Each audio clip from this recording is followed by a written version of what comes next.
खुदा बाप और बेटे और उल कुदस के नाम से आमीन। मसीह में आप सबकी सलामती हो। बहार कॉलोनी कोट लखपत लाहौर से मैं एंड्रू इसाक आपके हुजूर रोज़मर्रा की तलावतें लेकर हाजिर होता हूँ। तो मेरे अजीज़ों, आइए हम भरपूर ईमान के साथ आज की तलावतें सुनते हैं। Hallelujah, hallelujah, hallelujah, hallelujah. Yesu मैनू अपना कलाम सिखा, अपने खादम दा मुंह बन जा, अपने खादम दा मुंह बन जा। तेरे दर उत्ते आया यसु तेरी आस्ते, तेरे दर उत्ते आया यसु तेरी आस्ते।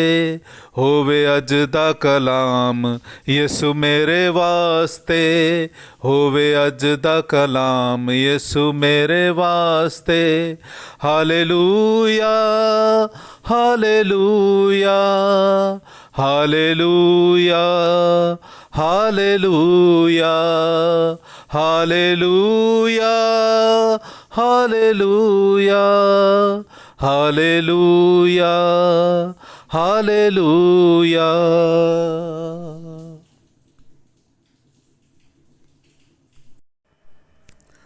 उसका रूह जिसने यीशु मसीह को मुर्दों में से जिंदा किया तुम में बसा हुआ है।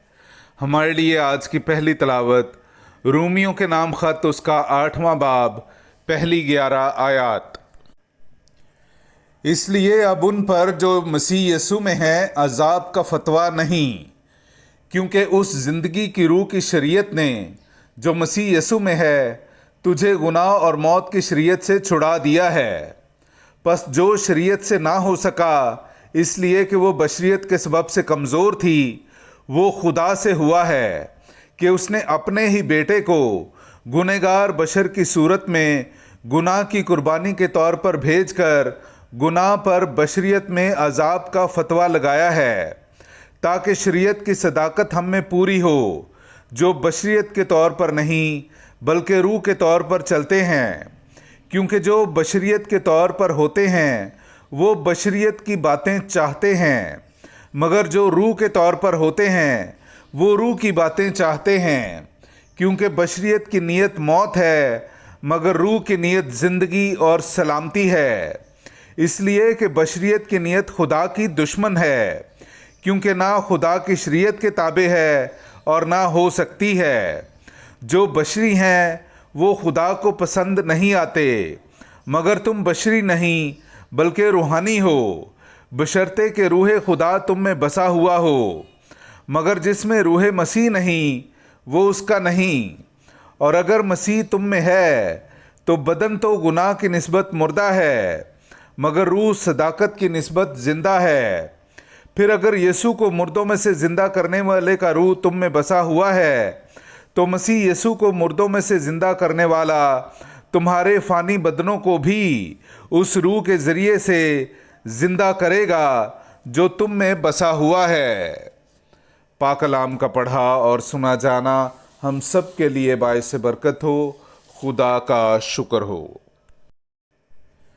ए खुदावंद, लोग तेरे दीदार के ख्वाहां हैं। मेरे अजीज़ों, आइए हम आज का जमायती ज़बूर सुनते हैं। ज़बूर नंबर 24 उसकी पहली आयत से लेकर 6ठी आयत तक।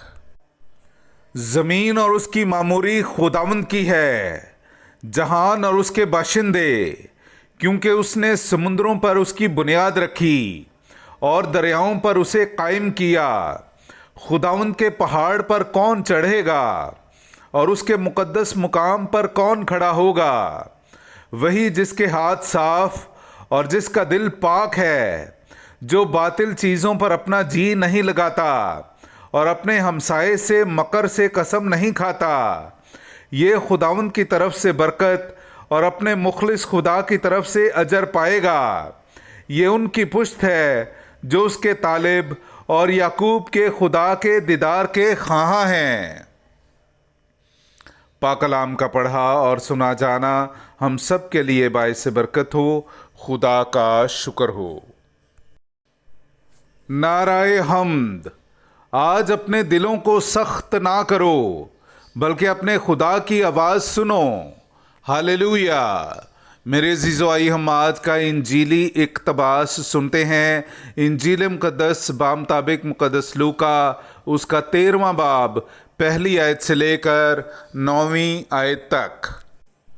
اسی موقع پر بعض حاضر تھے جنہوں نے اسے ان جلیلیوں کی خبر دی جن کا خون پلاطوس نے ان کے ذبیحوں کے ساتھ ملایا تھا، اور اس نے جواب میں ان سے کہا کہ کیا تم سمجھتے ہو کہ یہ جلیلی باقی سب جلیلیوں سے گنہگار تھے کہ ان کے ساتھ یوں ہوا؟ میں تم سے کہتا ہوں کہ نہیں، لیکن اگر تم توبہ نہ کرو تو سب اسی طرح ہلاک ہوگے۔ یا وہ 18 جن پر سلوام کا برج گرا اور دب مرے، کیا تم سمجھتے ہو کہ وہ یروشلم کے باقی سب رہنے والوں سے زیادہ قصوروار تھے؟ میں تم سے کہتا ہوں کہ نہیں، لیکن اگر تم توبہ نہ کرو تو سب اسی طرح ہلاک ہوگے۔ اور اس نے یہ تمثیل کہی کہ کسی کے پاکستان میں انجیر کا ایک درخت لگا ہوا تھا۔ اس نے آ کر اس کا پھل ڈھونڈا مگر نہ پایا۔ تب اس نے کارام سے کہا، دیکھ، 3 برس سے میں آ کر انجیر کے اس درخت میں پھل ڈھونڈتا ہوں مگر نہیں پاتا، اسے کاٹ ڈال، یہ زمین کو بھی کیوں روکے رہے؟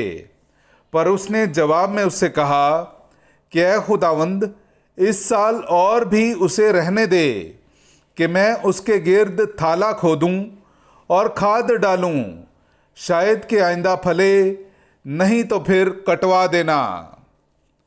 پاک کلام کا پڑھا اور سنا جانا ہم سب کے لیے باعث برکت ہو۔ خدا کا شکر ہو۔